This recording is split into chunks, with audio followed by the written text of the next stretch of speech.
Alrighty, quick garden update.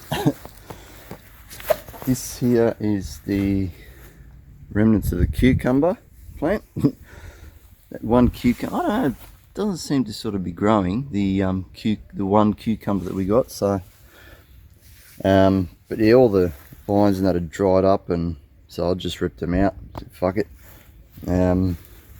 There, and similar story with the pumpkins. I thought we might have a few female flowers, but they didn't end up being female. So you need a couple more flowers to sprout here, but similar story. The vines just have dried up by now and died. So yeah, but I think the main thing is the soil quality, because I didn't really prepare the soil or anything. I just literally threw the seeds in the ground and let them grow. So what I'm going to do now, next couple of months, is just dig all this up, maybe even over there as well, but it doesn't get that much sun. Chuck some proper soil in, fertilise it properly, and really go berserk with it.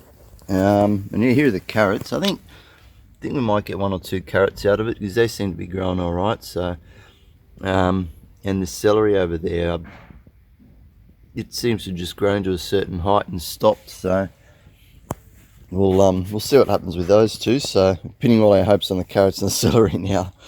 But yeah, then otherwise I'm just gonna, as I said, I'm just gonna go along here, fertilise it properly, chuck some good proper soil there, and put some more, hopefully more pumpkins and cucumber next spring, because they're sort of spring thing. You plant them in the spring and you pull them out closer to the winter.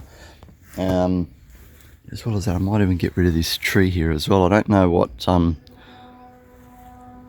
oldies would think of that, but yeah, I'd love to just get rid of this tree. It's been growing there for fucking 40 odd years, for as long as I can remember anyway. I've been in this backyard for 42 years, so yeah. It might even go along there as well. It doesn't get that much sun, that area, so that's why I haven't sort of put anything there. So yeah, not too successful with the pumpkins and the cucumbers, but carrots and celery should go right. And after that, just dig the whole thing up, put good soil, fertilise it properly, then put some more seeds in. What will grow, who knows. Okay, and oh yeah, later today I'm going to do another food delivery video as well, so keep an eye out for that. Okay, see you later.